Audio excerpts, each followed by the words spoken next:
চৰকাৰী চাকৰিয়াল আৰু পেঞ্চনাৰসকলৰ ডিএ ৰেট বৃদ্ধি পাইছে ১ জানুৱাৰী ২০২৪ৰ পৰা। ডিচেম্বৰ ২০২৩লৈকে তেখেতসকলে 46% ডিএ দিয়াৰ পাই আছিলে, কিন্তু ১ জানুৱাৰী ২০২৪ৰ পৰা তেখেতসকলে 50%কৈ ডিএ দিয়াৰ ৰেট লাভ কৰিব। তো বন্ধুসকল, আজিৰ ভিডিঅ'টোত মই ২১,০০০ বেচিকত কিমান টকা ডিএ দিয়াৰ হ'ব আৰু এৰিয়াৰ কিমান পাব সকলোখিনি কেলকুলেশ্যন কৰি দেখুৱাম, গতিকে আপোনালোকে ভিডিঅ'টো সম্পূৰ্ণ শেষলৈকে চাই থাকিব। তো বন্ধুসকল, স্ক্ৰীনত আপোনালোকে দেখিছে চাওক, এখন আছে অফিচ মেমৰেণ্ডাম। এই মেমৰেণ্ডামখন ৰিলিজ হৈছিলে ১৩ মাৰ্চ ২০২৪ত আৰু ইয়াত লিখা আছিলে 46%ৰ পৰা 50%লৈকে ১ জানুৱাৰী ২০২৪ৰ পৰা ডিএ ৰেট বৃদ্ধি কৰা হৈছিল। তো আজিৰ ভিডিঅ'ত আপোনালোকক দেখুৱাম যে মই এগৰাকী পেঞ্চনাৰৰ যদিহে ২১,০০০ টকা বেচিক পেঞ্চন হয়, তেতিয়াহ'লে তেখেতে 50% ডিএ হোৱাৰ লগে লগে কিমান ডিএ লাভ কৰিব আৰু এৰিয়াৰ ৩ মাহৰ যি পাব, জানুৱাৰী, ফেব্ৰুৱাৰী, মাৰ্চ, এই ৩ মাহৰ এৰিয়াৰ তেখেতে কিমান লাভ কৰিব। তো স্ক্ৰীনত আপোনালোকে দেখিছে, এইটো চাওক, বেচিক পেঞ্চন মই ধৰিছোঁ ২১,০০০ টকা পাৰ মান্থ আৰু ইয়াত চাওক লিখা আছে ডিএ দিয়াৰ 46%। এইটো কেলকুলেশ্যন দেখাইছোঁ 46% ডিএ ৰেট থাকোঁতে। তো ডিচেম্বৰ ২০২৩লৈকে 46% আছিলে, তেতিয়ালৈকে কিমান পাই আছিলে তেখেতে ২১,০০০ টকা বেচিকত। ২১,০০০ টকাৰ 46% হয় ৯,৬৬০ টকা। তো ইয়াত আছে চাওক ৯,৬৬০। তো ২১,০০০ যোগ ৯,৬৬০ টোটেল কিমান হ'ল ৩০,৬৬০ টকা। তো 46% ডিএ দিয়াৰ ৰেট হৈ থাকোঁতে ২১,০০০ বেচিক পাই থকা পেঞ্চনাৰসকলে টোটেল পেঞ্চন লাভ কৰিছিলে ৩০,৬৬০ টকা, কিন্তু বৰ্তমান হ'লগৈ 50%। তো এইটো চাওক 50%ৰ কেলকুলেশ্যন। ইয়াত চাওক বেচিক পেঞ্চন ২১,০০০ ধৰিছোঁ আৰু ডিএ দিয়াৰ ৰেটটো 50% ধৰিছোঁ। ইয়াত ধৰিছিলোঁ 46% আৰু ইয়াত ধৰিছোঁ 50%।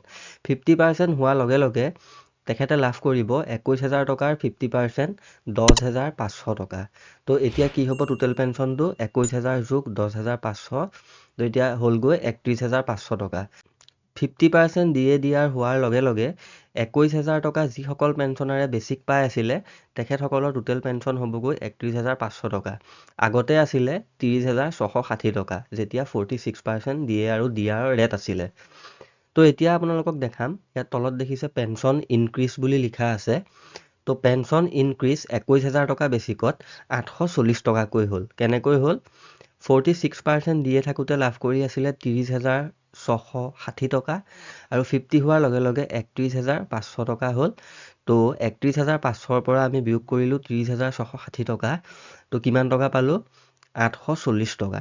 তো ৮৪০ টকা এটা তেখেতসকলৰ মান্থলি পেঞ্চনত বৃদ্ধি পাব 50% ডিএ হোৱাৰ লগে লগে ২১,০০০ বেচিক পাই থকাখিনিয়ে।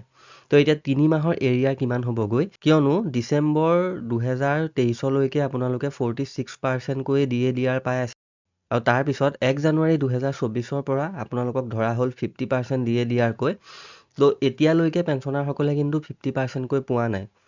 যোনটো এপ্ৰিল মাহৰ পেঞ্চন পাব, সেই এপ্ৰিল মাহৰ পেঞ্চনটোতহে 50%কৈ ডিএ দিয়াৰ পাই পেলাই পেঞ্চনটো লাভ কৰিব। তেখেতসকলে ২০২৪ চনৰ জানুৱাৰী, ফেব্ৰুৱাৰী, মাৰ্চ এই ৩ মাহ 46কৈ পালে, কিন্তু ডিএ বৃদ্ধি হৈছিলে, এয়া চাওক আপোনালোকে ১ জানুৱাৰী ২০২৪ৰ পৰা। গতিকে তেখেতসকলে ৩ মাহৰ এৰিয়াৰ লাভ কৰিব জানুৱাৰী, ফেব্ৰুৱাৰী, মাৰ্চ। তো ৩ মাহৰ এৰিয়াৰ কিমান হ'ব, কিয়নো ৮৪০ টকাকৈ তেখেতৰ পেঞ্চনত বৃদ্ধি পাইছিলে।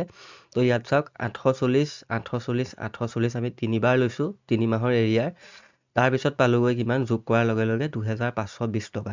তো ২১,০০০ বেচিক পেঞ্চন লাভ কৰি থকাসকলে ডিএ ৰেট 50% হোৱাৰ লগে লগে ৩ মাহৰ এৰিয়াৰ তেখেতসকলে লাভ কৰিব ২৫২০ টকা। ৩ মাহ হৈছে জানুৱাৰী, ফেব্ৰুৱাৰী, মাৰ্চ।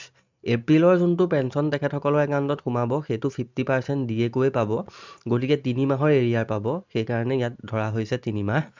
তো ইয়াত কিমান পাবগৈ তেখেতসকলে এৰিয়াৰ ২৫২০ টকা।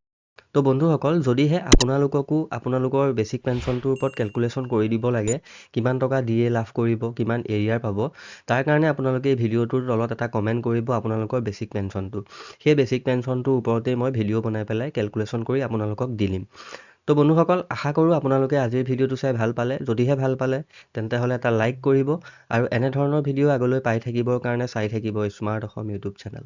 ধন্যবাদ। জয় আই অসম।